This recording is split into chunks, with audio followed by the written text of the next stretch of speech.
ਉਹਨਾਂ ਦੀ ਤਦਾਦ ਮਿਕਦਾਰ ਦੇ ਬਾਅਦ ਤੁਸੀਂ ਸਮਝੋ ਹਰ ਦੀ ਪੱਗ ਸਿਰ ਤੋਂ ਲਾਤੀ ਦੇ 8-10 ਬੰਦੇ ਜਿਹੜੇ ਪ੍ਰੋਫੈਸ਼ਨ ਨੂੰ ਅਡਾਪਟ ਕਰਦੇ ਨੇ, ਚੜ੍ਹਦੇ ਸੂਰਜ ਦੀ ਪੂਜਾ ਕਰਦੇ ਨੇ ਜਿਨ੍ਹਾਂ ਦੀ ਪਹਿਚਾਣ ਬਣਦੀ ਹੈ।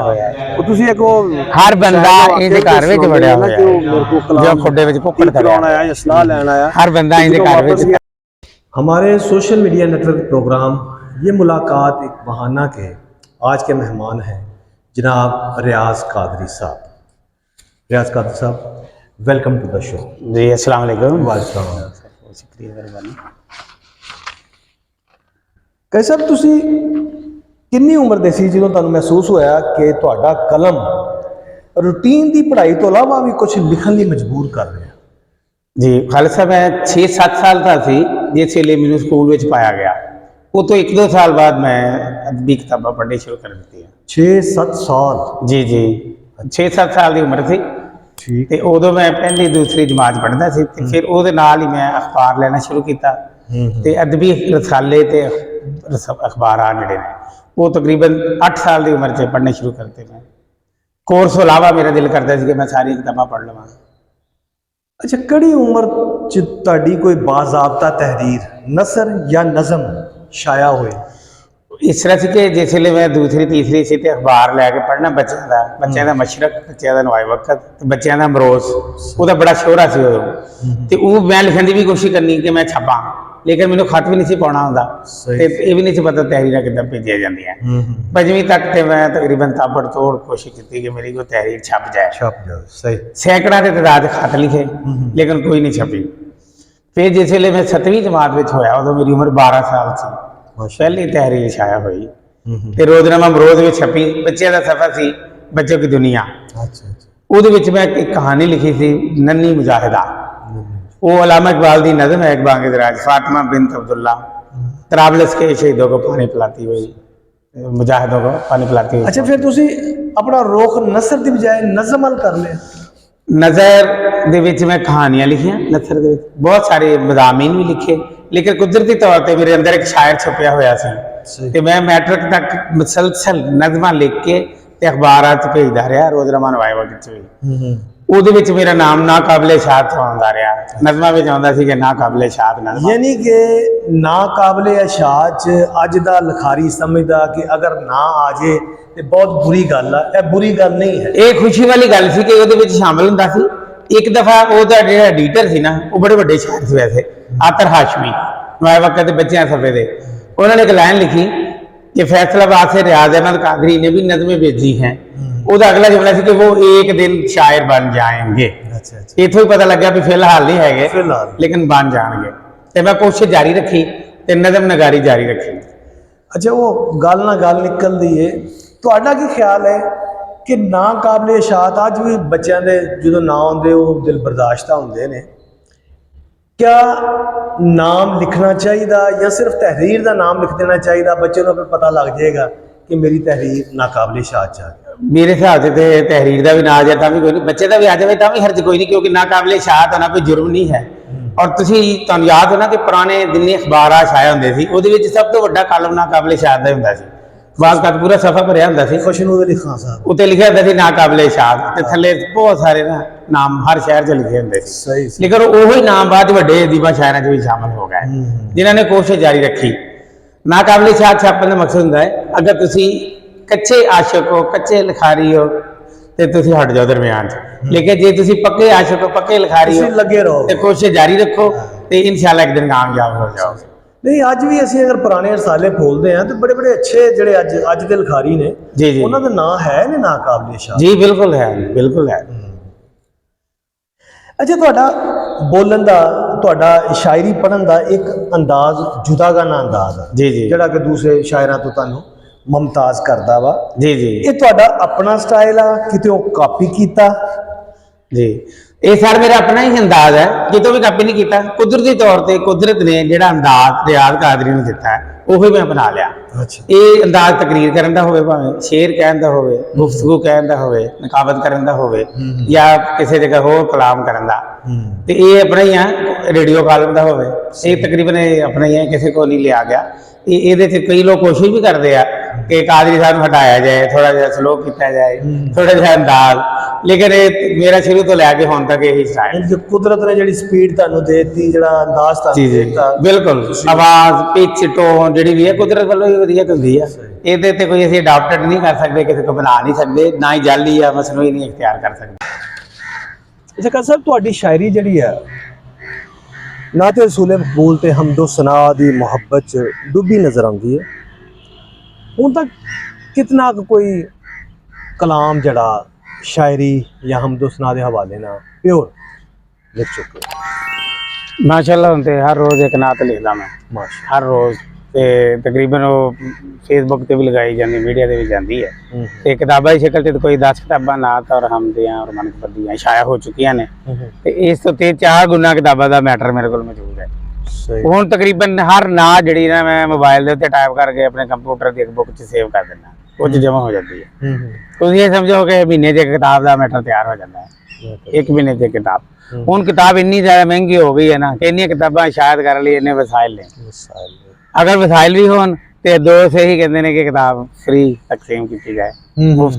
ਤੇ ਇਸ ਕਰਕੇ ਜ਼ਿਆਦਾ ਲੋਕਾਂ ਨੇ ਹੁਣ PDF ਦਾ ਤਰੀਕਾ ਵੀ ਅਪਣਾ ਲਿਆ, ਡਿਜੀਟਲ ਬੁੱਕ ਜਾਂ PDF। ਤੁਸੀਂ PDF ਵੱਲ ਹਜੇ ਨਹੀਂ ਆਏ? ਅਜੇ ਮੈਂ PDF ਵਾਲੀ ਯਾਨੀ ਕਿ ਜਿਹੜੀਆਂ ਛਪੀਆਂ ਨੇ ਉਹ ਮਾਰਕੀਟ 'ਚ ਮੌਜੂਦ ਨੇ, ਜੀ ਬਕਾਇਆ ਤੁਹਾਡੇ ਕੋਲ ਕੰਪਿਊਟਰ 'ਚ ਨੇ, ਕੰਪੋਜ਼ਰ? ਜੀ ਜੀ ਬਿਲਕੁਲ, ਕੁਝ ਲਾਇਬ੍ਰੇਰੀ 'ਚ ਮੌਜੂਦ ਨੇ। ਲਾਇਬ੍ਰੇਰੀ 'ਚ ਮੌਜੂਦ ਜੀ। ਅੱਛਾ, ਜੋ ਨਾਤ ਔਰ ਹਮਦੋ ਸਨਾ ਦੀਆਂ ਬੁੱਕਸ ਨੇ, ਉਹਨਾਂ ਦੇ ਕੋਈ ਅਵਾਰਡ ਮਿਲ ਚੁੱਕੇ ਨੇ? ਜੀ ਜੀ, ਅਵਾਰਡ ਉਹਨਾਂ ਤੇ ਮਿਲ ਚੁੱਕੇ ਨੇ। ਇੱਕ ਕਿਤਾਬ ਮੈਂ ਲਿਖੀ ਸੀ, ਉਹਦੇ ਤੇ ਸਬਾਈ ਅਵਾਰਡ ਵੀ ਮਿਲਿਆ ਲਾਹੌਰ ਦੇ ਵਿੱਚ, ਸਬਾਈ ਸੀਰਤ ਕਾਨਫਰੰਸ। ਸਬਾਈ ਸੀਰਤ, ਉਹ ਤੋਂ ਅਗਲੇ ਦਿਨ ਹੀ ਕੌਮੀ ਸੀਰਤ ਕਾਨਫਰੰਸ ਇਸਲਾਮਾਬਾਦ ਵਿੱਚ ਸਦਾਰਤੀ ਅਵਾਰਡ ਮਿਲਿਆ। ਅੱਛਾ ਅੱਛਾ। ਤੇ ਉਸ ਤੋਂ ਬਾਅਦ ਜਿੰਨੀਆਂ ਵੀ ਕਿਤਾਬਾਂ ਲਿਖੀਆਂ ਨੇ ਤਕਰੀਬਨ ਤੁਸੀਂ ਇਹ ਸਮਝੋ ਕਿ ਸਾਰੀਆਂ ਹੀ ਅਵਾਰਡ ਯਾਫਤਾ ਔਰ ਉਹਨਾਂ ਦੇ ਅਮਾਉਂਟਸ ਵੀ ਸਨ, ਯਾਨੀ ਰਕਮ। ਅੱਛਾ ਅੱਛਾ। ਬੱਚੇ ਵਾਸਤੇ ਇੱਕ ਨਜ਼ਮ ਲਿਖੀ, ਕਲੀਆਂ ਚਾਂਦ ਸਿਤਾਰੇ, ਪੂਰੀ ਕਿਤਾਬ ਲਿਖੀ। ਤੇ ਉਹ ਦਾਵਾ ਅਕੈਡਮੀ ਹੈ, ਇੰਟਰਨੈਸ਼ਨਲ ਇਸਲਾਮਿਕ ਯੂਨੀਵਰਸਿਟੀ, ਉਹਨਾਂ ਨੇ ਉਹਦੇ ਇਨਾਮ ਦਿੱਤਾ, ਪੂਰੇ ਮੁਲਕ 'ਚ ਅਵਲ ਕਰਾਰ ਪਾਈ ਔਰ 25,000 ਰੁਪਏ ਦਾ ਇਨਾਮ ਮਿਲਿਆ। ਇਹ ਕੋਈ 15 ਸਾਲ ਪਹਿਲੇ ਦੀ ਗੱਲ ਹੈ। ਉਸ ਤੋਂ ਬਾਅਦ ਫਿਰ ਅਲਾਮਾ ਇਕਬਾਲ ਦੀ ਜਿਹੜੀ ਕਿਤਾਬ ਲਿਖੀ ਹਮਾਰੇ ਸ਼ਾਇਰ ਮਸ਼ਰਕ, ਉਹਦੇ ਤੇ ਵੀ 25,000 ਰੁਪਏ ਮਿਲਿਆ। ਨੈਸ਼ਨਲ ਬੁੱਕ ਫਾਊਂਡੇਸ਼ਨ ਨੇ ਸਦਾਰਤੀ ਐਲਾਨ ਕਰਾਇਆ ਸੀ ਸਦਾਰਤੀ ਅਵਾਰਡ ਦਾ, ਉਹਦੇ 'ਚ ਵੀ ਉਹ ਕਿਤਾਬ ਫਸਟ ਆਈ। ਫਿਰ ਕਾਇਦ ਆਜ਼ਮ ਤੇ ਕਿਤਾਬ ਲਿਖੀ ਹਮਾਰੇ ਕਾਇਦ ਆਜ਼ਮ, ਉਹਦੇ ਤੇ ਵੀ 20-25,000 ਰੁਪਏ ਦਾ ਨੈਸ਼ਨਲ ਬੁੱਕ ਫਾਊਂਡੇਸ਼ਨ ਦਾ ਅਵਾਰਡ ਮਿਲਿਆ। ਤੇ ਬਾਕੀ ਜਿੰਨੀਆਂ ਵੀ ਕਿਤਾਬਾਂ ਨੇ ਉਹਦੇ 'ਚ ਮੁਲਕ ਭਰ 'ਚ ਤਕਰੀਬਨ ਹਰ ਸ਼ਹਿਰ ਦੇ ਵਿੱਚ ਮੁਅਤਬਰ ਤਰੀਨ ਅਵਾਰਡ ਉਹਨਾਂ ਤੇ ਮਿਲ ਚੁੱਕੇ ਨੇ। ਫਿਰ ਇਹਦਾ ਸਿਲਸਿਲਾ ਤੇ ਜਾਰੀ ਹੈ। ਅੱਛਾ, ਤੁਸੀਂ ਨਕਾਬਤ ਦੀ ਤਰਫ ਆਏ ਜੀ? ਜੀ ਜੀ। ਇਹਦੀ ਕੋਈ ਖਾਸ ਵਜ੍ਹਾ? ਇਹਦੀ ਖਾਸ ਵਜ੍ਹਾ ਹੈ ਕਿ 1978 ਦੇ ਵਿੱਚ ਨਾ ਮੈਂ ਆਪਣੀ ਕਲਾਸ ਦੇ ਵਿੱਚ ਮੌਜੂਦ ਸੀ ਤੇ ਮੇਰੇ ਉਸਤਾਦ ਮੁਹਤਰਮ ਰਾਣਾ ਮੁਹੰਮਦ ਅਖਤਰ ਖਾਨ ਸਾਹਿਬ ਤਸ਼ਰੀਫ ਲਿਆਏ। ਉਹਨਾਂ ਨੇ ਆ ਕੇ ਕਲਾਸ ਕਿਹਾ ਕਿ ਤੁਹਾਡੇ ਜੋ ਕਿਹੜਾ ਲੜਕਾ ਉੱਠ ਕੇ ਤਕਰੀਰ ਕਰੇਗਾ, ਤੇ ਮੈਂ ਉੱਠ ਕੇ ਖੜਾ ਹੋ ਗਿਆ। ਅੱਛਾ, ਮੈਂ ਤਕਰੀਰ ਕਰਾਂਗਾ। ਉਹ ਕਹਿੰਦੇ ਕੀ ਤਕਰੀਰ ਕरेंगे ਇੱਥੇ ਕਰਕੇ ਦੱਸ। ਔਰ ਡਾਇਸ ਤੇ ਖੜਾ ਕਰਤਾ ਅੱਗੇ ਕਲਾਸ। ਮੈਨੂੰ ਇੱਕ ਮਜ਼ਮੂਨ ਯਾਦ ਸੀ, ਸਫਾਈ। ਉਹਨੂੰ ਮੈਂ ਤਕਰੀਰ ਦੇ ਅੰਦਾਜ਼ ਦੇ ਵਿੱਚ ਐਸਾ ਬਿਆਨ ਕੀਤਾ ਕਿ ਉਹਨਾਂ ਨੇ ਕਿਹਾ ਵੀ ਤੂੰ ਹੁਣ ਅੱਜ ਤੋਂ ਬਾਅਦ ਬਜ਼ਮ ਦਾ ਜਨਰਲ ਸੈਕਟਰੀ ਹੈ। ਸਕੂਲ ਦੀ ਬਜ਼ਮੇ ਤੇ ਬਣਾਈ ਤੇ ਮੈਨੂੰ ਤੇ ਜਨਰਲ ਸੈਕਟਰੀ ਬਣਾਇਆ। ਉਹਨਾਂ ਨੇ ਇੱਕ ਰਜਿਸਟਰ ਲਿਆ ਕੇ ਦਿੱਤਾ ਬਾਜ਼ਾਰੋਂ, ਉਹਦੇ ਵਿੱਚ ਕਾਰਵਾਈ ਲਿਖਣੀ ਸਿਖਾਈ, ਏਜੰਡਾ ਬਣਾਉਣਾ ਸਿਖਾਇਆ। ਏਜੰਡਾ ਹੁੰਦਾ ਕੀ ਹੈ ਇਹਦਾ ਲਫ਼ਜ਼ ਪਹਿਲੀ ਵਾਰੀ ਮੈਂ ਉਹਨਾਂ ਦੇ ਮੂੰਹੋਂ ਸੁਣਿਆ। ਏਜੰਡੇ ਦਾ ਏਜੰਡਾ ਅੱਜ ਵੀ ਅਗਲੀ ਵਾਰੀ ਜਿਹੜਾ ਅਸੀਂ ਪ੍ਰੋਗਰਾਮ ਬਣਾਉਣਾ ਉਹਦਾ ਏਜੰਡਾ ਬਣਾਉਣਾ ਵਾ, ਫਿਰ ਉਹਦੀ ਕਾਰਵਾਈ ਲਿਖਣੀ, ਉਹਦੀ ਰਿਪੋਰਟਿੰਗ ਕਰਾਉਣੀ ਹੈ, ਉਹਦੀ ਤਸਦੀਕ ਕਰਵਾਉਣੀ ਹੈ। ਤੇ ਉਹ ਨਕਾਬਤ ਉਹਨਾਂ ਨੇ ਸਿਖਾਈ ਵੀ ਤੂੰ ਨਕਾਬਤ ਕਰਨੀ ਹੈ। ਉਸ ਤੋਂ ਬਾਅਦ ਮੈਂ ਨਕਾਬਤ ਸ਼ੁਰੂ ਕਰ ਦਿੱਤੀ ਤੇ ਤੁਹਾਡੇ ਦੁਆਰਾ ਅੱਜ ਤੱਕ ਮੈਂ ਨਕਾਬਤ ਹੀ ਕਰ ਰਿਹਾ ਹਾਂ। ਨਕਾਬਤ ਯਾਨੀ ਕੋਈ ਮੁਸਲਸਲ। ਤੇ ਫੈਸਲਾਬਾਦ ਸ਼ਹਿਰ ਦੇ ਵਿੱਚ ਜਦੋਂ 20 ਤਕਰੀਬਾਤ ਵਿੱਚ ਆਇਆ ਨਾ ਤੇ ਇੱਥੇ ਡਾਕਟਰ ਸ਼ਬੀਰ ਕਾਦਰੀ ਸਾਹਿਬ ਨਕਾਬਤ ਕਰਦੇ ਹੁੰਦੇ ਸੀ। ਅੱਛਾ ਅੱਛਾ। ਉਰਦੂ ਦੇ ਪ੍ਰੋਫੈਸਰ ਰਿਟਾਇਰ ਹੋਏ 2-3 ਸਾਲ ਪਹਿਲੇ। ਤੇ ਉਹਨਾਂ ਦੇ ਨਾਲ ਮੈਂ ਵੀ ਸ਼ੁਰੂ ਹੋ ਗਿਆ, ਫਿਰ ਰਿਆਤ ਕਾਦਰੀ ਤੇ ਸ਼ਬੀਰ ਕਾਦਰੀ। ਉਹਨਾਂ ਨੂੰ ਵੱਡੇ ਕਾਦਰੀ ਸਾਹਿਬ ਕਿਹਾ ਜਾਂਦਾ ਸੀ ਤੇ ਮੈਨੂੰ ਛੋਟੇ ਕਾਦਰੀ।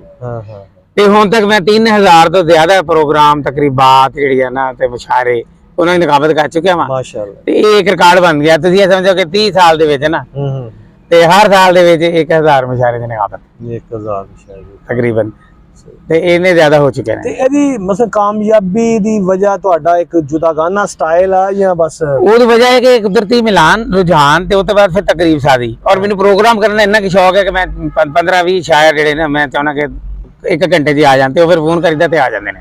ਮੁਸ਼ਾਇਰੇ ਤਕਰੀਬਨ ਇੱਥੇ ਫੈਸਲਾਬਾਦ 10 ਤੋਂ ਜ਼ਿਆਦਾ ਮੁਸ਼ਾਇਰੇ ਹੁੰਦੇ ਨੇ। ਮਤਲਬ ਜਿੱਦਾਂ ਸਪੈਸ਼ਲ ਲੋਕ ਤਿਆਰੀ ਕਰਦੇ ਆ ਕਿ ਯਾਰ ਮੈਂ ਉੱਥੇ ਜਾ ਕੇ ਨਕਾਬਤ ਕਰਨੀ, ਤੁਹਾਡੇ ਲਈ ਆ ਕੋਈ ਮਸਲਾ ਨਹੀਂ, ਫੌਰੀ ਤੁਸੀਂ ਕੋਈ ਕੰਮ ਕਹੋ ਤੇ ਫੌਰੀ ਫਿਲਮ ਦੀ। ਹਾਂਜੀ। ਮੈਂ ਇੱਥੇ ਕਮਿਸ਼ਨਰ ਆਫਿਸ ਵਿੱਚ ਨਾ 14 ਅਗਸਤ ਦੀ ਕੋਈ ਤਕਰੀਬਨ 8-10 ਸਾਲ 15 ਸਾਲ ਕਰਾਈ। ਉਹਨਾਂ ਨੇ ਮੈਨੂੰ ਕਹਿਣਾ ਤੁਸੀਂ ਰਿਹਰਸਲ ਲਈ ਆਓ, ਇੱਕ ਦਿਨ ਪਹਿਲੇ ਰਿਹਰਸਲ ਕਰਾਂਗੇ ਅਸੀਂ, ਪੂਰਾ 1.5-2 ਘੰਟੇ ਤੁਸੀਂ ਦੱਸੋਗੇ ਵੀ ਅਸੀਂ ਕੀ ਕਰਾਂਗੇ, ਅਗਲੇ ਦਿਨ ਫਿਰ ਪ੍ਰੋਗਰਾਮ ਹੋਏਗਾ। ਸਹੀ। ਉਹ ਜਿਸ ਵੇਲੇ ਮੈਂ ਗਿਆ ਤੇ ਉੱਥੇ ਐਡੀਸ਼ਨਲ ਕਮਿਸ਼ਨਰ ਸਾਹਿਬ ਸੀ ਮਾਰ ਸ਼ਫਕਤੁੱਲਾ ਮੁਸ਼ਤਾਕ ਸਾਹਿਬ, ਉਹਨਾਂ ਨੇ ਦੇਖਿਆ ਵੀ ਰਿਆਜ਼ ਕਾਦਰੀ ਸਾਹਿਬ ਆਏ ਨੇ। ਉਹ ਕਹਿੰਦੇ ਜੀ ਇਹਨਾਂ ਨੂੰ ਰਿਹਰਸਲ ਦੀ ਕੋਈ ਜ਼ਰੂਰਤ ਨਹੀਂ, ਨਾ ਕੋਈ ਐਸੇ ਪ੍ਰੋਗਰਾਮ ਦੀ ਟ੍ਰੇਨਿੰਗ ਦੀ ਜ਼ਰੂਰਤ ਹੈ, ਇਹ ਬੰਦੇ ਬਹੁਤ ਟ੍ਰੇਨਡ ਨੇ।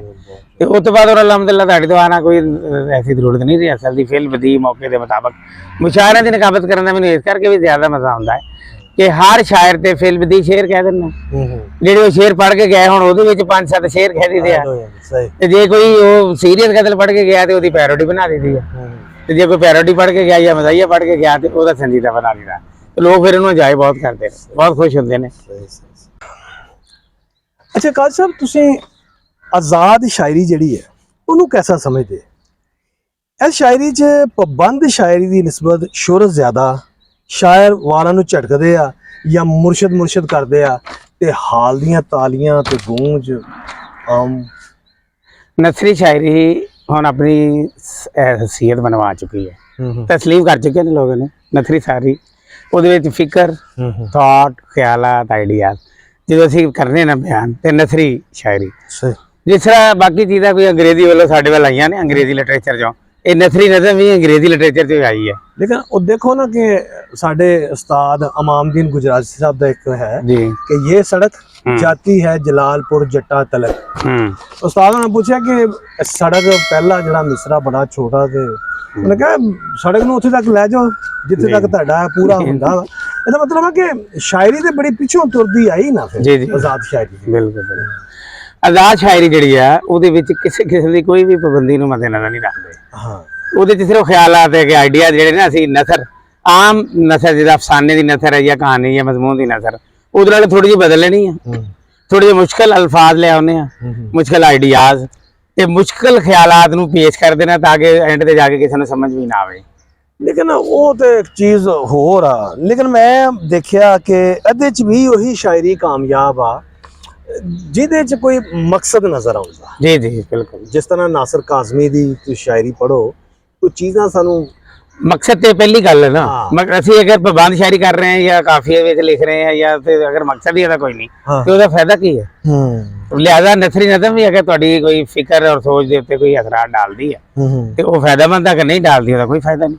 अदा मतलब है कि आजकल जिहड़े भाई दूसरे शायर वगैरह कर रहे हैं शायरी, लोग पसंद कर रहे हैं जी, उन्हां नूं शायरी दी समझ नहीं है जिहड़ी पब्लिक बैठी है, या बस यही है कि जिहड़ी खप खपा वा बस जी कामयाब।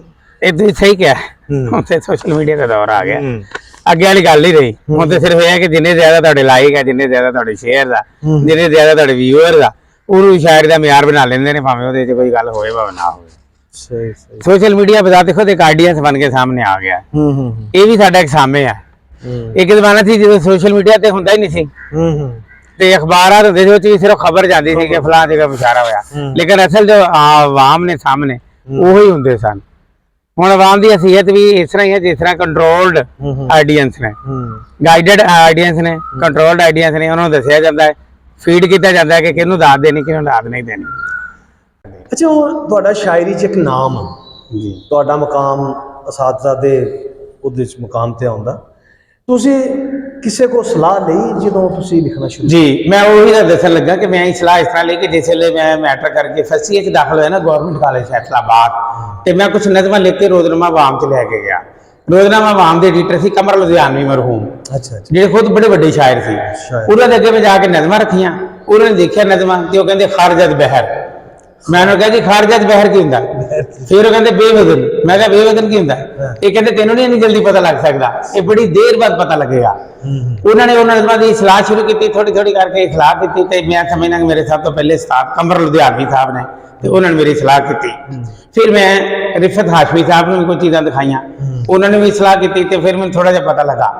ਲੇਕਿਨ ਸਭ ਤੋਂ ਜ਼ਿਆਦਾ ਪਤਾ ਮੈਨੂੰ ਉਸ ਵੇਲੇ ਲੱਗਾ ਜਿਸ ਵੇਲੇ ਮੈਂ ਲੈਕਚਰਰ ਬਣ ਕੇ ਪ੍ਰੋਫੈਸਰ ਅਜ਼ਮਤੁल्लाह ਖਾਨ ਮਰਹੂਮ ਦਾ ਕੋਲੀਗ ਬਣ ਗਿਆ। ਉਸ ਵੇਲੇ ਮੇਰੀ ਉਮਰ 25 ਸਾਲ ਸੀ ਤੇ ਗਵਰਨਮੈਂਟ ਕਾਲਜ ਆਫ ਸਾਇੰਸ ਵਿੱਚ ਮੈਂ ਜੁਆਇਨ ਕੀਤਾ, ਤੇ ਉੱਥੇ ਉਹ ਪ੍ਰੋਫੈਸਰ ਸਨ, ਤੇ ਉਹਨਾਂ ਨੂੰ ਕਲਾਮ ਦਿਖਾਇਆ ਤੇ ਫਨ ਦੀਆਂ ਬਾਰੀਕੀਆਂ, ਰੂਜ਼, ਬਹਿਰ, ਰਦੀਫ, ਕਾਫੀਆ, ਇਹ ਸਾਰਾ ਉਦੋਂ ਪਤਾ ਲੱਗਿਆ ਕਿ ਸ਼ਾਇਰੀ ਕੀ ਚੀਜ਼ ਹੈ। ਨਹੀਂ ਤੇ ਪਹਿਲੇ ਸਿਰਫ ਤੁਕਬੰਦੀ ਸਮਝ ਲਓ ਜਾਂ ਹੋਰ ਇਸ ਤਰ੍ਹਾਂ ਹੀ ਸਮਝਦੇ ਸੀ ਸਹੀ। ਕਿ ਹਮ ਕਾਫੀ ਅਲਫਾਜ਼ में जोड़न ਦਾ ਨਾ ਚਾਹੀਏ, लेकिन ऐसी गल कोई नहीं थी। तो मेरे साथ साथ ये लोग शामिल हैं, रिफत हाशमी साहब, कमर लुधियानवी साहब, प्रोफैसर अजमतुल्ला खान मरहूम, तो वो तो अलावा जिन्होंने भी कोई मेरे शेर के एक लफ्ज़ भी दुरुस्त किया वो मेरे उस्ताद ने। ਸਹੀ ਅੱਛਾ, ਤੁਸੀਂ ਸਮਝਦੇ ਹੋ ਕਿ ਸ਼ੇਰ ਬਣਾਇਆ ਨਹੀਂ ਜਾਂਦਾ ਬਲਕਿ ਅਤਾ ਹੁੰਦਾ ਹੈ, जी ਠੀਕ ਹੈ, ਤੇ ਇਹਦੀ ਕੋਈ ਆਮਦ ਦਾ ਕੋਈ ਮਖਸੂਸ ਵਕਤ ਵੀ ਹੈ? जी मखसूस वक्त भी होंगे है। मतलब फर्ज करो असं नात कोई कर रहे हैं या हमद लिख रहे हैं तो यदा मखसूस वक्त होएगा तहज्जुद के वक्त, फजर वेले नमाज के वक्त, फजर तो पहले इंतहाई खामोशी तन्हाई, एक खास बारगाही वक्त। ते बाकी शायर जिहड़े गज़ल लिखते हैं उन्होंने भी खास वक्त होंगे है, कोई ना कोई खास मौका ही होंगे जिसले उन्होंने आमद और कोई इस तरह नहीं कि बहुत रश में जा रहे हो या भीड़ में जा रहे हो या दिन दियां परेशानियां बिजी हो। तो शेर तो वैसे ही बहुत नाजुक है, ये आमद ही है, अल्लाह ताला वालों ये अता हुंदा है। बाज़ करते बने बनाए शेर जारे आ जाते हैं, बंदे ने कोशिश भी नहीं करनी पैंदी। अच्छा जी ऐसा मकाम में हो जाता? जी जी बनी बिल्कुल। बनाई शायरी, बने बनाई पूरी नात, पूरे शेर, पूरे कलाम, पूरी गजल जड़ी है वो एक कोई लफज अगे पीछे नहीं करना पैंदा। वो खुद अपने आप को कह रही होंदी कि मैनू पर लिख लो, कागज फड़ो तो लिख लो। अच्छा, जिस तरह साढ़े बहुत सारे साथी कहते कि मैं शायरी बना लेना, अता नहीं होंदी, जी जी शायरी बन जी जाती? ये सर बिल्कुल गलत है, मैन्युफैक्चरिंग नहीं है, ना कोई खराब है, ना कोई वर्कशॉप है, ना मशीन है, अल्लाह वालों अता होंदी है। बहुत सारे लोग कहते हैं कि ये चीज़ अता नहीं है, लेकिन अता है। अता है। शायर तलमीज़ुर रहमान हुंदा है, अल्लाह ताला दा शागिर्द है। अगर वो नात लिख रहा है तो इंतहाई ते जिब्राइल हासिल होंदी है ते उन्हों अता ही होंदी है। कोशिश ना कभी कोई चीज़ नहीं लिखी जा सकती ना, अगर कोई होएगी ना तो वो पॉपुलैरिटी हासिल नहीं करेगी, ਉਹਦੇ ਚੋਂ ਤਾਸੀਰ, ਉਹਦੇ ਚੋਂ ਲੁਤਫ, ਉਹਦੇ ਚੋਂ ਗੁਦਾਜ਼, ਉਹ ਸੋਚ ਨਹੀਂ ਹੋਏਗਾ ਜਿਹੜੀ ਆਮਦ ਦੀ ਸ਼ਾਇਰੀ ਹੋਏਗਾ। ਆਮਦ ਦੀ ਸ਼ਾਇਰੀ ਨੂੰ ਲੋਕ ਖੁਦ ਪਛਾਣ ਵੀ ਲੈਂਦੇ ਨੇ, ਆਪਣੇ ਆਪ ਪਛਾਣ ਲੈਂਦੇ मतलब तुकबंदी चलो ਅਸੀਂ ਮੰਨਦੇ ਮਾਰੂਫ ਵੀ ਹੋ ਜਾਂਦੀ ਆ, ਲੇਕਿਨ ਜਿੱਦਾਂ ਤੁਸੀਂ ਕਹਿ ਰਹੇ ਹੋ ਕਿ ਉਹਦੇ ਚੋਂ ਚੀਜ਼ਾਂ ਉਹ ਨਹੀਂ ਜੀ ਜੀ ਮਹਿਸੂਸ ਹੋਣਗੀਆਂ, ਤੁਹਾਡੇ ਉਹ ਦਿਲ ਨੂੰ ਹਰ ਨਹੀਂ ਲੱਗੇ। ਜੀ ਜੀ ਬਿਲਕੁਲ ਬਿਲकुल ਸਹੀ ਫਰਮਾਇਆ। ਅਸੀਂ ਵੀ ਜਦੋਂ ਸਕੂਲਾਂ 'ਚ ਪੜ੍ਹਦੇ ਸੀ, ਤੁਸੀਂ ਵੀ ਪੜ੍ਹਦੇ ਰਹੇ ਹੋ, ਇੱਕ ਬਜ਼ਮ ਅਦਬ ਹੁੰਦਾ ਸੀ ਜਿਸ 'ਚੋਂ ਤੁਸੀਂ ਵੀ ਤੁਹਾਡਾ ਰੁਝਾਨ ਇੱਧਰ ਅਦਬੀ ਸਾਈਡ ਤੇ ਆਇਆ, ਅਸੀਂ ਵੀ ਉੱਥੇ ਹੀ ਆਪਣਾ ਹੌਸਲਾ ਕੱਢਿਆ, ਸਾਹਮਣੇ ਖਲੋਣ ਦਾ ਹੌਸਲਾ ਆਇਆ, ਕੁਝ ਸੁਣਾਉਣ ਦਾ ਹੌਸਲਾ ਆਇਆ। ਕਿਆ ਇਹ ਜਾਰੀ ਉਸਾਰੀ ਨਹੀਂ ਰਹਿਣਾ ਚਾਹੀਦਾ ਸਕੂਲਾਂ ਦੇ ਵਿੱਚ? जी क्यों नहीं, ये तो एक नेमत है कि जिसमें जारिया है। बस मैं दोनों खत्म करके ना असी पूरे मुल्क च हर स्कूल ते कॉलेज विचों कॉलेज ट्यूटोरियल ग्रुप हुंदा सी, हाँ बिल्कुल, वो मैं हर दफा अटेंड करना, ਉਹਦੇ ਵਿੱਚ ਮੈਨੂੰ ਜਨਰਲ ਸੈਕਟਰੀ ਬਣਾਇਆ ਗਿਆ ਤੇ ਮੈਂ ਉਹਦੇ 'ਚ ਵੀ ਉਹਦਾ ਵੀ ਏਜੰਡਾ ਬਣਾ ਲੈਣਾ। ਉਹਦੇ 'ਚ ਵੀ ਬੱਚਿਆਂ ਨੂੰ ਕਹਿਣਾ ਕਿ ਅਗਲੀ ਵਾਰੀ ਗਜ਼ਲ ਕਿਹੜਾ ਪੜੇਗਾ, ਨਾਤ ਕਿਹੜਾ ਪੜੇਗਾ, ਗਜ਼ਲ ਨਜ਼ਮ। ਇਹ ਬਜ਼ਮੀਅਤ ਨੂੰ ਅਸੀਂ ਖਤਮ ਕਰਕੇ ਤੁਸੀਂ ਸਮਝੋ ਕਿ ਆਪਣੇ ਹੱਥੀਂ ਆਪਣੇ ਅਦੀਬ, ਆਪਣੇ ਸ਼ਾਇਰ, ਆਪਣੇ ਮੁਕਰਰ, ਆਪਣੇ ਬੋਲਣ ਵਾਲੇ ਜਿਹੜੇ ਨਾ ਅਹਿਲੇ ਕਲਮ ਤੇ ਅਹਿਲੇ ਜ਼ਬਾਨ, ਉਹ ਅਸੀਂ ਖਤਮ ਕਰ ਲੈਣ। ਮਤਲਬ ਜਿਹੜੀਆਂ ਚੀਜ਼ਾਂ ਉਹਨਾਂ ਨੂੰ ਸ਼ੁਰੂ 'ਚ ਹੀ ਲੱਭ ਜਾਂਦੀਆਂ ਸਨ ਉਸ ਦੌਰ ਦੇ ਵਿੱਚ, ਉਸਤਾਦ ਲੱਭ ਜਾਂਦੇ ਸੀ ਅੱਛੇ, ਉਹਨਾਂ ਤਰਬੀਅਤ ਹੋ ਜਾਂਦੀ ਸੀ, ਜ਼ਬਾਨੋਂ ਬਿਆਨ ਬਿਹਤਰ ਹੋ ਜਾਂਦਾ ਸੀ। ਅਗਰ ਕੋਈ ਸਪੀਚ ਕਰਨਾ ਚਾਹੁੰਦਾ ਹੈ, ਤਕਰੀਰ ਕਰਨਾ ਚਾਹੁੰਦਾ ਹੈ, ਉਹਦੀ ਝਿਜਕ ਜਿਹੜੀ ਆ, ਮਤਲਬ ਸਾਨੂੰ ਆਪਣਾ ਯਾਦ ਆ ਕਿ ਅਸੀਂ ਬੜੀ ਦੇਰ ਤੱਕ ਸਟੇਜ ਤੇ ਨਹੀਂ ਸੀ ਖਲੋ ਸਕਦੇ। ਜੀ ਜੀ ਇੰਨੀ ਝਿਜਕ ਸੀ ਉਸਤਾਦਾਂ ਦੇ ਸਾਹਮਣੇ, ਤਾਲਿਬ ਇਲਮਾਂ ਦੇ ਸਾਹਮਣੇ। ਤੇ ਇਹ ਜਿਹੜਾ ਸਿਲਸਿਲਾ ਸਕੂਲਾਂ ਦੇ ਵਿੱਚ, ਕਾਲਜਾਂ ਵਿੱਚ ਜਾਰੀ ਰਹਿਣਾ ਚਾਹੀਦਾ। ਇਹ ਇੱਕ ਤਰਬੀਅਤ ਦਾ ਬਹੁਤ ਫਾਇਦਾ। ਉਹ ਤੁਸੀਂ ਖਾਲਸਾ ਇਹ ਜਾਣ ਕੇ ਜ਼ਿਆਦਾ ਖੁਸ਼ ਹੋ ਗਏ ਕਿ ਆਪਣੇ ਕਾਲਜ ਦੇ ਵਿੱਚ ਮੈਂ ਅਦਬੀ ਤਕਰੀਬਾਂ ਦਾ ਚਾਰਜ ਵੀ ਆ, ਤੇ ਤਕਰੀਬਨ ਪ੍ਰੋਗਰਾਮ ਬਹੁਤ ਰੋਜ਼ਾਨਾ ਹੀ ਤਕਰੀਬਨ ਕਰਾਈ ਦੇ, ਹਰ ਰੋਜ਼ ਇੱਕ ਪ੍ਰੋਗਰਾਮ। 34-35 ਸਾਲ 'ਚ ਮੈਂ ਇੱਥੇ ਆਪਣੀ ਕਲਾਸ ਦੇ ਵਿੱਚ ਨਾ ਹਰ ਸਾਲ ਕੋਈ ਮੁਕਰਰ, ਕੋਈ ਅਦੀਬ, ਕੋਈ ਸ਼ਾਇਰ ਅਸੀਂ ਕਲਾਸ 'ਚੋਂ ਕੱਢੀਦਾ, ਦਰਿਆਫਤ ਕਰੀਦਾ, ਮੁਕਾਬਲਿਆਂ 'ਚ ਭੇਜੀਦਾ, ਉਹ ਪੋਜੀਸ਼ਨਾਂ ਲੈ ਕੇ ਆਉਂਦੇ ਨੇ। ਤੇ ਉਹ ਬੱਚੇ ਜਿਸ ਵੇਲੇ ਅਮਲੀ ਜ਼ਿੰਦਗੀ ਜਾਂਦੇ ਨੇ, ਉਹ ਅੱਜ ਵੀ ਇਹੀ ਕਹਿੰਦੇ ਨੇ ਕਿ ਸਾਨੂੰ ਕਾਦਰੀ ਸਾਹਿਬ ਨੇ ਪਹਿਲੇ ਦਫਾ ਸਟੇਜ ਤੇ ਖੜਾ ਕੀਤਾ ਤੇ ਸਾਨੂੰ ਤਕਰੀਰ ਦਾ ਮੌਕਾ ਦਿੱਤਾ, ਇਹ ਹੌਸਲਾ ਵਧਾਇਆ। ਤੇ ਇੱਕ ਤਰ੍ਹਾਂ ਉਸਤਾਦ ਦਾ ਵਜੂਦ ਵੀ ਬਦਾਤੇ ਖੁਦ ਇੱਕ ਬਜ਼ਮੇ ਅਦਬੀ ਆ, ਅਗਰ ਕੋਈ ਉਸਤਾਦ ਅਦਬੀ ਜ਼ੌਕ ਰੱਖਦਾ ਹੈ। ਸਹੀ ਬਾਤ। ਤੇ ਇਹ ਕੋਈ ਅਦਾਰਿਆਂ ਦੀ ਹਦਾਇਤ ਤੇ ਬਜ਼ਮੇ ਅਦਬਾਂ ਜਿਹੜੀਆਂ ਨਾ ਉਹ ਇੰਨੀਆਂ ਕਾਮਯਾਬ ਨਹੀਂ ਹੁੰਦੀਆਂ ਜਿੰਨੀਆਂ ਉਸਤਾਦ ਖੁਦ ਕਾਮਯਾਬ ਕਰ ਲੈਂਦੇ ਆ। ਤੇ ਸਾਡੇ ਉਸਤਾਦਾਂ ਦਾ ਮੈਂ ਉਹਨਾਂ ਨੂੰ ਪੈਗਾਮ ਦਿਆਂਗਾ, ਉਹਨਾਂ ਨੂੰ ਚਾਹੀਦਾ ਕਿ ਆਪਣੀ ਬਜ਼ਮ ਦੇ ਵਿੱਚ ਗੈਰ ਨਿਸਾਬੀ ਜਿਹੜੀਆਂ ਕਿ ਅਸਲ 'ਚ ਹੈਗੇ ਹਮ ਨਿਸਾਬੀ, ਬਿਲਕੁਲ, ਉਹ ਸਰਗਰਮੀਆਂ ਨੂੰ ਵੀ ਜ਼ਿਆਦਾ ਹੌਸਲਾ ਅਫਜ਼ਾਈ ਕਰਨ ਤੇ ਬੱਚਿਆਂ ਨੂੰ ਲਿਖਣ ਤੇ ਬੋਲਣ ਤੇ ਹੌਸਲਾ ਦਿਆ ਕਰਨ ਤੇ ਉਹਨਾਂ ਨੂੰ ਸਿਖਾਇਆ ਕਰਨ ਕਿ ਸਟੇਜ ਤੇ ਕਿਸ ਤਰ੍ਹਾਂ ਬੋਲਣਾ ਹੈ ਤੇ ਅੱਗੇ ਕਿਸ ਤਰ੍ਹਾਂ ਹੋਣਾ ਹੈ। ਅੱਛਾ, ਜਿਹੜੇ ਸਾਡੇ ਨਵੇਂ ਲਿਖਾਰੀ ਆ ਰਹੇ ਆ ਜੀ, ਡਿਜੀਟਲ ਮੀਡੀਆ ਤੇ ਤਾਂ ਅੱਜ ਕੱਲ੍ਹ ਜ਼ਿਆਦਾ ਹੀ ਆ ਰਿਹਾ ਹੈ ਨਾ। ਡਿਜੀਟਲ ਮੀਡੀਆ ਤੇ ਆ ਵਾ ਕਿ ਹੁਣ ਤੁਸੀਂ ਕੋਈ ਚੀਜ਼ ਲਿਖੀ, ਫੌਰਨ ਪਾਤੀ ਡਿਜੀਟਲ ਮੀਡੀਆ ਤੇ। ਅੱਗੇ ਤੇ ਇੱਕ ਪ੍ਰੋਸੈਸ ਹੁੰਦਾ ਸੀ ਕਿ ਚੀਜ਼ ਕਿਸੇ ਐਡੀਟਰ ਕੋ ਗਈ, ਉਹਦੀ ਉਹਨੇ ਦੇਖੀ, ਅਗਰ ਨੋਕ ਪਲਕ ਉਹਦੀ ਦਰੁਸਤ ਕਰਨ ਵਾਲੀ ਦਰੁਸਤ ਕਰਤੀ, ਅਗਰ ਨਹੀਂ ਨਾਕਾਬਲੇ ਸ਼ਾਤ ਆਤੇ ਖਤਮ ਕਰ। ਜੀ ਜੀ, ਨਵੇਂ ਲਿਖਾਰੀਆਂ ਲਈ ਕੀ ਮਸ਼ਵਰਾ ਤੁਸੀਂ ਦਿੰਦੇ? ਨਵੇਂ ਲਿਖਾਰੀਆਂ ਨੂੰ ਇਹੀ ਮਸ਼ਵਰਾ ਕਿ ਉਹ ਇਸ ਤਰ੍ਹਾਂ ਹਰ ਚੀਜ਼ ਸੋਸ਼ਲ ਮੀਡੀਆ ਤੇ ਨਾ ਲਾ ਦਿਆ ਕਰਨ। ਹਰ ਚੀਜ਼ ਜਿਹੜੀ ਲਿਖੀ ਆ ਜਾਂ ਰਿਕਾਰਡ ਕਰਕੇ ਜਾਂ ਉਹਨੂੰ ਪਹਿਲੇ ਸਲਾਹ ਕਰਵਾਉਣ, ਹਾਂ ਉਹਦਾ ਇੱਕ ਪ੍ਰੋਪਰ ਟਾਈਮ ਉਹਨੂੰ ਦੇਣ ਜਿੰਨਾ ਨੂੰ ਵਕਤ ਚਾਹੀਦਾ ਹੈ। ਉਸ ਤੋਂ ਬਾਅਦ ਫਿਰ ਦੇਖ ਲੈਣ ਕਿ ਉਹ ਇੱਕ ਫਨ ਪਾਰਾ ਬਣ ਗਿਆ ਹੈ, ਫਿਰ ਉਹਨੂੰ ਸੋਸ਼ਲ ਮੀਡੀਆ ਤੇ ਲਿਆਉਣ। ਸਹੀ, ਫੌਰੀ ਤੌਰ ਤੇ ਲਿਆਉਣਗੇ ਤੇ ਆਪਣੀ ਮੌਤ ਆਮ ਮਰ ਜਾਏਗਾ। ਤੇ ਸੋਸ਼ਲ ਮੀਡੀਆ ਪਹਿਲੇ ਤੁਸੀਂ ਦੱਸਦੇ ਹੋ ਟੈਲੀਵਿਜ਼ਨ ਤੇ ਆਉਣ ਲਈ ਲੋਕ ਤਰਸਦੇ ਹੁੰਦੇ ਸੀ। ਪਾਕਿਸਤਾਨ ਟੈਲੀਵਿਜ਼ਨ ਇੱਕ ਅਦਾਰਾ ਸੀ ਜਿਹਦੇ ਵਿੱਚ ਤਰਬੀਅਤ ਹੁੰਦੀ ਸੀ ਔਰ ਲੋਕ ਹਰ ਚੀਜ਼ ਦੀ ਉਹ ਖਿਆਲ ਰੱਖਦੇ ਸੀ। ਹੁਣ ਹਰ ਬੰਦਾ ਜਿਹਦੇ ਕੋਲ ਮੋਬਾਈਲ ਹੈ, ਜਿਹਦਾ YouTube ਚੈਨਲ ਹੈ, ਉਹ ਸਮਝਦਾ ਇਹ ਪਾਕਿਸਤਾਨ ਟੈਲੀਵਿਜ਼ਨ ਚੈਨਲ ਹੈ। ਤਰੱਕੀ ਦੇ ਰਸਤੇ ਅਸੀਂ ਆਪ ਰੋਕ ਲੈ, ਬਿਲਕੁਲ ਸਹੀ, ਇਰਤਕਾ ਦਾ ਰਸਤਾ ਬੰਦ ਕਰ ਦਿੱਤਾ। ਹੁਣ ਕੋਈ ਸਾਡੇ ਤੇ ਪ੍ਰੋਡਿਊਸਰ ਨਹੀਂ, ਕੋਈ ਸਾਡੇ ਤੇ ਹਦਾਇਤਕਾਰ ਨਹੀਂ, ਕੋਈ ਸਾਡੇ ਤੇ ਡਾਇਰੈਕਟਰ ਨਹੀਂ ਜਿਹੜਾ ਸਾਨੂੰ ਕੋਈ ਦੁਬਾਰਾ ਰੀਟੇਕ ਕਰਾਏ, ਦੁਬਾਰਾ ਇਸਲਾਹ ਕਰਾਏ, ਕਿਤੇ ਤਲਫਜ਼ ਸਹੀ ਕਰਾਏ, ਉਹ ਵੀ ਨਹੀਂ। ਅਸੀਂ ਖਤਮ ਕਰ ਲਿਆ ਸਾਰਾ। ਇਹ ਹੁਣ ਬਹੁਤ ਜ਼ਰੂਰੀ ਹੈ ਕਿ ਸੋਸ਼ਲ ਮੀਡੀਆ ਦੀਆਂ ਜਿਹੜੀਆਂ ਬੁਰਾਈਆਂ ਨਾ ਉਹਨੂੰ ਵੀ ਮੱਦੇਨਜ਼ਰ ਰੱਖਿਆ ਜਾਏ। ਖੂਬੀਆਂ ਤੇ ਹੈਗੀਆਂ ਹਾਂ ਬਿਲਕੁਲ, ਲੇਕਿਨ ਖਾਮੀਆਂ ਵੀ ਹਨ। ਖਾਮੀਆਂ ਵੀ, ਇਹਨਾਂ ਤੋਂ ਬਚਣਾ ਚਾਹੀਦਾ। ਨੌਜਵਾਨ ਨਸਲ ਜਿਹੜੀ ਹੈ ਨਾ ਉਹਨੂੰ ਖਾਸ ਤੌਰ ਤੇ ਆਪਣੇ ਸਾਥੀਆਂ ਦਾ ਖਿਆਲ ਰੱਖਣਾ ਚਾਹੀਦਾ। ਉਹਨਾਂ ਕੋਲ ਸਲਾਹ ਲੈ ਕੇ ਫਿਰ ਸਾਹਮਣੇ ਲਿਆਉਣਾ ਚਾਹੀਦਾ। ਅੱਛਾ, ਅਸੀਂ ਤੁਹਾਡੇ ਕਲਾਮ ਨੂੰ ਮੁਖਤਲਿਫ ਮਜ਼ਾਹੀ ਰਸਾਇਲ 'ਚ ਵੀ ਪੜ੍ਹਿਆ। ਤੁਸੀਂ ਮਜ਼ਾਹੀ ਸ਼ਾਇਰੀ ਕਾਫੀ ਕੀਤੀ, ਬਲਕਿ ਤੁਸੀਂ ਇੱਕ ਬੁੱਕ ਮੇਰਾ ਖਿਆਲ ਆ ਚੁੱਕੀ ਤੁਹਾਡੀ ਮਜ਼ਾਹੀ ਸ਼ਾਇਰੀ ਤੇ ਮਜ਼ਾਹੀ ਸ਼ਾਇਰੀ ਛੱਡਤੀ ਤੁਸੀਂ ਉਸ ਤੋਂ ਬਾਅਦ? ਨਹੀਂ, ਜਾਰੀ ਹੈ। ਮਜ਼ਾਹੀਆ ਸ਼ਾਇਰੀ ਖੁਦ ਬਖੁਦ ਹੀ ਹੁੰਦੀ ਰਹਿੰਦੀ ਹੈ। ਮਜ਼ਾਹੀਆ ਨਹੀਂ ਰੁਕਦੀ ਕਦੇ ਵੀ। ਉਰਦੂ ਪੰਜਾਬੀ ਚ ਮਜ਼ਾਹੀਆ ਸ਼ੇਰ ਵੀ ਖੁਦ ਬਖੁਦ ਹੁੰਦੇ ਨੇ। ਅੱਛਾ, ਉਹਦੇ ਮੁਖਤਲਿਫ ਮੌਕੇ ਹੁੰਦੇ ਨੇ। ਮਸਲਨ ਸਾਡੇ ਕਾਲਜ ਵਿੱਚ ਜਿਹੜਾ ਕੋਈ ਪ੍ਰੋਫੈਸਰ ਰਿਟਾਇਰ ਹੁੰਦਾ ਹੈ ਉਹਦੇ ਤੇ ਮੈਂ ਮਜ਼ਾਹੀਆ ਨਜ਼ਮ ਬਾਦਗਾਹ ਬਣਾ ਦਿੰਦਾ। ਬਾਦਗਾਹ ਕੋਈ ਐਸੀ ਸਿਚੁਏਸ਼ਨ ਹੁੰਦੀ ਹੈ ਕਿ ਜਿਹਦੇ ਵਿੱਚ ਲੋਕ ਬਹੁਤ ਤੰਗ ਆ ਰਹੇ ਹੁੰਦੇ ਨੇ ਤੇ ਉੱਥੇ ਮਜ਼ਾਹੀਆ ਸ਼ੇਰ ਸਾਹਮਣੇ ਆ ਜਾਂਦੇ ਨੇ। ਮਾਰਕਿੰਗ ਹੋ ਰਹੀ ਹੋਵੇ ਉੱਥੇ ਅਸੀਂ ਮਜ਼ਾਹੀਆ ਸ਼ੇਰ ਬਣਾ ਲੈਂਦੇ। ਇਸ ਤਰ੍ਹਾਂ ਦੇ ਮਜ਼ਾਹੀਆ ਸ਼ਾਇਰੀ ਵੀ ਖੁਦ ਬਖੁਦ ਹੀ ਚੱਲਦੀ ਰਹਿੰਦੀ ਹੈ, ਉਹ ਰੁਕਦੀ ਨਹੀਂ। ਇਹ ਮੁਖਤਲਿਫ ਪਹਿਲੂ ਨੇ। ਮੇਰੀ ਸ਼ਾਇਰੀ ਦੇ ਖਾਸ ਤੌਰ ਤੇ 3 ਅੰਗ ਦਾ ਨਜ਼ਰ ਆਉਣਗੇ। ਇੱਕ ਤੇ ਬੱਚਿਆਂ ਦੀ ਸ਼ਾਇਰੀ ਹੈ, ਉਹਦੇ ਵਿੱਚ ਮੈਂ ਸਿਰਫ ਬੱਚਿਆਂ ਵਾਸਤੇ ਲਿਖਦਾ। ਦੂਸਰਾ ਮਜ਼ਾਹੀਆ ਸ਼ਾਇਰੀ ਜਿਸ ਤਰ੍ਹਾਂ ਤੁਸੀਂ ਕਿਹਾ, ਤੇ ਤੀਸਰਾ ਤੇ ਤਕਦੀਸੀ ਅਦਬ ਕਹਿ ਸਕਦੇ ਜਿਸ 'ਚ ਹਮਦ, ਨਾਤ, ਗਜ਼ਲ, ਮਨਕਬਤ, ਸਲਾਮ, ਇਹ ਸਾਰਾ ਤਕਦੀਸੀ ਅਦਬ ਹੈ। ਤਹਿਮੀਦੀ ਔਰ ਤਕਦੀਸੀ ਅਦਬ ਇਹ ਸਾਰਾ ਸ਼ਾਇਦ ਚੱਲਦਾ ਨਾਲ ਨਾਲ। ਸਹੀ ਸਹੀ। ਅੱਛਾ, ਇਹ ਜਿਹੜੀਆਂ ਬਹਿਰਾਂ ਨੇ ਤੁਸੀਂ ਵੀ ਕਿਸੇ ਇੱਕ ਦੋ ਮਖਸੂਸ ਬਹਿਰਾਂ 'ਚ ਲਿਖਦੇ ਹੋ ਜਾਂ ਕੁਝ ਜ਼ਿਆਦਾ ਬਹਿਰਾਂ ਨੂੰ ਟੱਚ ਕਰਦੇ? ਨਹੀਂ ਸਰ, ਮਖਸੂਸ ਬਹਿਰਾਂ 'ਚ ਨਹੀਂ ਮੈਂ ਲਿਖਦਾ। ਮੈਂ ਸਾਰੀਆਂ ਬਹਿਰਾਂ 'ਚ ਲਿਖਦਾ ਵਾਂ। ਜਿਸ ਤਰ੍ਹਾਂ ਦਾ ਸ਼ੇਰ ਆਇਆ, ਜਿਹਦੀ ਜ਼ਰੂਰਤ ਹੈ ਉਹਦੇ ਵਿੱਚ ਲਿਖਦਾ। ਮੁਖਤਲਿਫ ਛੋਟੀਆਂ ਬਹਿਰਾਂ, ਵੱਡੀਆਂ ਬਹਿਰਾਂ, ਦਰਮਿਆਨੀ ਬਹਿਰਾਂ, ਜਿਸ ਤਰ੍ਹਾਂ ਸੋਚ ਆਈ, ਖਿਆਲ ਆਇਆ, ਰਦੀਫ ਆਈ, ਕਾਫੀ ਆਇਆ, ਉਹਦੇ ਮੁਤਾਬਕ ਆ ਜਾਂਦਾ ਹੈ। ਅੱਛਾ, ਤੁਸੀਂ ਨਵੇਂ ਸ਼ਾਇਰਾਂ ਦੀ ਸ਼ਾਇਰੀ ਪੜ੍ਹਦੇ ਹੋ, ਕਿਆ ਉਹ ਇਹਨਾਂ ਨੂੰ ਮੱਦੇਨਜ਼ਰ ਰੱਖਦੇ ਨੇ? ਜੀ, ਜਿਹੜੇ ਸ਼ਾਇਰ ਨੇ ਰੱਖਦੇ ਵਜ਼ਨ ਨੇ, ਰਦੀਫ, ਕਾਫੀਆ, ਇਹ ਉਹ ਚੀਜ਼ਾਂ ਤਾਂ ਅਸੀਂ ਸਮਝਦੇ ਹਾਂ ਕਿ ਚਲੋ ਕਰਦੇ ਨੇ, ਲੇਕਿਨ ਬਹਿਰਾਂ ਦੇ ਹਵਾਲੇ ਦੇ ਨਾਲ ਜੀ ਜਿਹੜੇ ਸ਼ਾਇਰ ਹੈ ਨਾ, ਨਵੇਂ ਸ਼ਾਇਰ, ਉਹ ਤਰਬੀਅਤ ਲੈ ਕੇ ਆਉਂਦੇ ਬਕਾਇਦਾ, ਉਹ ਰੱਖਦੇ ਮੱਦੇਨਜ਼ਰ ਰੱਖੇ ਬਗੈਰ ਸ਼ਾਇਰੀ ਹੁੰਦੀ ਨਹੀਂ। ਜਾਂ ਸ਼ਾਇਰ ਹੋਵੇਗਾ ਜਾਂ ਨਹੀਂ ਹੋਵੇਗਾ। ਇੱਕ ਬੰਦੇ ਬਾਰੇ ਤੁਸੀਂ ਕਹਿ ਸਕਦੇ ਹੋ ਇਹ ਸ਼ਾਇਰ ਹੈ, ਦੂਜਾ ਕਹਿ ਦੋ ਕਿ ਨਹੀਂ ਸ਼ਾਇਰ। ਜਿਹੜਾ ਸ਼ਾਇਰ ਹੈ ਉਹ ਇਹਨਾਂ ਸਾਰੀਆਂ ਚੀਜ਼ਾਂ ਦਰਮਿਆਨੀ ਰਸਤਾ ਕੋਈ ਖਿਆਲ ਰੱਖੇਗਾ। ਦਰਮਿਆਨੀ ਰਸਤਾ। ਜਿਸ ਤਰ੍ਹਾਂ ਕ੍ਰਿਕਟਰ ਦੇ ਬਾਰੇ ਕਹਿੰਦੇ ਕ੍ਰਿਕਟਰ ਜਾਂ ਹੁੰਦਾ ਜਾਂ ਨਹੀਂ ਹੁੰਦਾ, ਬੋਲਰ ਜਾਂ ਬੈਟਸਮੈਨ ਜਾਂ ਤੇ ਹੁੰਦਾ ਹੈ ਜਾਂ ਨਹੀਂ ਹੁੰਦਾ। ਸ਼ਾਇਰ ਵੀ ਇਸ ਤਰ੍ਹਾਂ ਹੀ ਹੈ, ਇਹ ਦਰੁਸਤ ਹੈ। ਤੇ ਉਹ ਇਹ ਚੀਜ਼ਾਂ ਦਾ ਖਿਆਲ ਰੱਖ ਕੇ ਹੀ ਸ਼ਾਇਰ ਬਣਦੇ ਹਨ।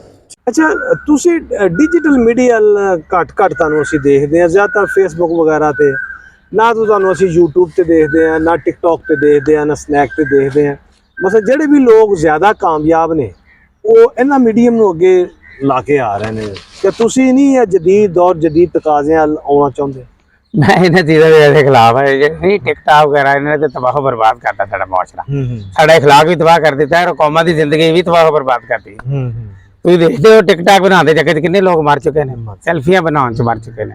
ਇਹ ਕੋਈ ਕਾਮਯਾਬੀ ਦੀ ਅਲਾਮਤ ਨਹੀਂ ਕਿ ਟਿਕਟੌਕਰ ਦਿਖਾਉਣ ਨੰਬਰ। ਚਲੋ ਉਹ ਤੇ ਇੱਕ ਦਿਖਾਉਣਾ ਚਾਹੁੰਦੇ ਆ ਨਾ ਕਿ ਅਸੀਂ ਦੂਸਰਿਆਂ ਤੋਂ ਕੋਈ ਨਵਾਂ ਕੰਮ ਕਰੀਏ, ਲੇਕਿਨ ਜਿੱਦਾਂ ਤੁਹਾਡੀ ਇਸ ਵੇਲੇ ਤੱਕ ਸ਼ਾਇਰੀ ਆ, ਤੁਸੀਂ ਮੁਖਤਲਿਫ ਜਗ੍ਹਾ ਤੇ ਕਲਾਮ ਪੜ੍ਹਦੇ ਹੋ, ਉਹਨੂੰ ਸੋਸ਼ਲ ਮੀਡੀਆ ਤੇ ਪਾਉਣਾ ਕੋਈ ਬੁਰੀ ਗੱਲ ਤਾਂ ਨਹੀਂ ਹੈ। ਫੇਸਬੁੱਕ ਦੀ ਹੱਦ ਤੱਕ ਤੇ ਅਸੀਂ ਤੁਹਾਨੂੰ ਦੇਖਦੇ ਹਾਂ ਕਿ ਤੁਸੀਂ ਐਕਟਿਵ ਹੋ, ਲੇਕਿਨ ਇੱਧਰ ਵੀ ਤੁਹਾਨੂੰ ਆਉਣਾ ਚਾਹੀਦਾ। ਟਿਕਟੌਕ ਸ਼ਾਇਰੀ ਵੱਲ ਵੀ ਆਉਣਾ ਚਾਹੀਦਾ, ਸਨੈਕ ਦੇ ਉੱਤੇ ਆਉਣਾ ਚਾਹੀਦਾ, YouTube ਦੇ ਉੱਤੇ ਤੁਹਾਡਾ ਚੈਨਲ ਬਣਨਾ ਚਾਹੀਦਾ।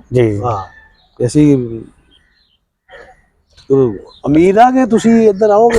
ਉਹਦੇ ਲਈ ਕੋਈ ਕਿਸੇ ਦੀ ਖਿਦਮਤ ਲੈਣੀ ਪੈਣੀ ਹੈ, ਕੋਈ ਅਦਾਰਾ, ਕੋਈ ਸਟਾਫ ਭਰਤੀ ਕਰਨਾ ਪੈਣਾ, ਫੇਰ ਹੀ ਹੋਣਾ ਹੈ। ਨਹੀਂ, ਉਹ ਤੁਸੀਂ ਖੁਦ ਵੀ ਸਭ ਕੁਝ ਕਰ ਸਕਦੇ ਹੋ। ਮਾਸ਼ਾਅੱਲਾ, ਤੁਸੀਂ ਪ੍ਰੋਫੈਸਰ ਜੇ। ਜਿਹੜਾ ਮੇਰੇ ਦਸਰੇ ਜਿਹੜਾ ਆਉਂਦਾ ਉਹਦੇ ਤੇ ਮੈਂ ਕਰ ਲੈਂਦਾ, ਫੇਸਬੁੱਕ ਤੇ ਮੈਂ ਕਰ ਲੈਂਦਾ ਜੀ। ਅੱਛਾ, ਇਸ ਵੇਲੇ ਤੱਕ ਕਿੰਨੀਆਂ ਤੁਹਾਡੀਆਂ ਸ਼ਾਇਰੀ ਦੀਆਂ ਕਿਤਾਬਾਂ ਜਿਹੜੀਆਂ ਜਾਂ ਨਸਰ ਵਗੈਰਾ ਦੀਆਂ 20 ਦੇ ਕਰੀਬ ਕਿਤਾਬਾਂ ਛਪ ਚੁੱਕੀਆਂ ਨੇ। ਅੱਛਾ, ਜਿਹਦੇ ਵਿੱਚ ਬੱਚਿਆਂ ਦੀ ਸ਼ਾਇਰੀ ਹੈ, ਤੰਜ਼ਮ ਦਾ ਆ, ਗਜ਼ਲ ਦੀਆਂ ਸ਼ਾਇਰੀਆਂ ਕਿਤਾਬਾਂ ਨੇ। ਉਸ ਤੋਂ ਬਾਅਦ ਮੇਰੀਆਂ ਸ਼ਖਸੀਆਤ ਨਜ਼ਮਾਂ ਨੇ, ਤੇ ਨਾ ਦੀਆਂ ਕਿਤਾਬਾਂ ਨੇ ਅੱਛਾ ਇਸ ਹਵਾਲੇ ਨਾਲ ਮੁਖਤਲਿਫ ਵੈਰਾਈਟੀ ਹੈ ਤੇ ਮੁਖਤਲਿਫ ਅੰਦਾਜ਼। ਇਹਦੇ ਚ ਤਨਜ਼ੋ ਮਜ਼ਾਦੀਆਂ ਕਿੰਨੀਆਂ ਨੇ? ਤਨਜ਼ੀਮ ਬਜ਼ਾਦੀਆਂ ਦੋ ਕਿਤਾਬਾਂ ਨੇ, ਦੋਨੇ ਬਜ਼ਾਈਏ ਸ਼ਾਇਰੀ ਉਰਦੂ ਸ਼ਾਇਰੀ ਦੀ। ਪੰਜਾਬੀ। ਹਾਂਜੀ ਤੇ ਤੁਸੀਂ ਯਾਨੀ ਕਿ ਇਹ ਚ ਨਸਰ ਜਿਹੜੀ ਆ ਮਜ਼ਾਜ ਨਸਰ ਘੱਟ ਲਿਖੀ ਜਾਂ ਲਿਖੀ ਨਹੀਂ, ਨਹੀਂ ਲਿਖੀ। ਮਤਲਬ ਕਾਲਜ ਦੀ ਹੱਦ ਤੱਕ ਹੀ ਆ, ਜੇ ਕੋਈ ਥੋੜੀ ਬਹੁਤੀ ਕਰ ਲਈ ਤੇ। ਹਾਂਜੀ ਹਾਂਜੀ ਸਹੀ ਸਹੀ ਸਹੀ।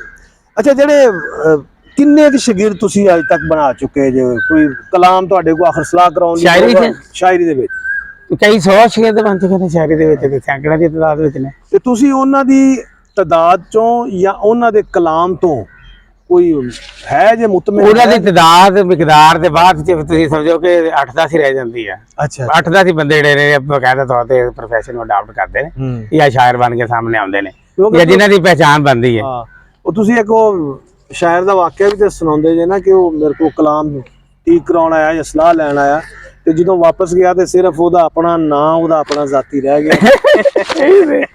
ਇਬਤਦਾਜ ਦੇ ਇਹੀ ਗੱਲ ਹੁੰਦੀ ਹੈ, ਸ਼ੁਰੂ ਚ ਇਹੀ ਹੈ ਕਿ ਨਾ ਹੀ ਬਾਕੀ ਰਹਿ ਜਾਂਦਾ। ਨਹੀਂ, ਜਿਹੜੀ ਤੁਸੀਂ ਸਲਾਹ ਕਰਕੇ ਉਹਨਾਂ ਨੂੰ ਦਿੰਦੇ ਹੋ ਜੀ, ਉਹ ਸਮਝਦੇ ਆ ਕਿ ਜੋ ਆ ਉਹਨਾਂ ਨੇ ਕਰਕੇ ਦਿੱਤਾ ਉਸਤਾਦ ਉਹਨਾਂ ਨੇ, ਉਹਨਾਂ ਨੂੰ ਸਮਝ ਆਉਂਦੀ ਆ ਕਿ ਬਹਿਰ ਹੈ ਲਾਤੀ, ਵਜ਼ਨ ਹੈ ਕਰਦੇ, ਰਦੀਫ ਹੈ ਕਰਦੀ, ਕਾਫੀ ਹੈ। ਜਿਹੜੇ ਸਮਝ ਲੈਂਦੇ ਨੇ ਉਹ ਸ਼ਾਇਰ ਬਣ ਜਾਂਦੇ ਨੇ, ਸਮਝ ਲੈਂਦੇ ਨੇ।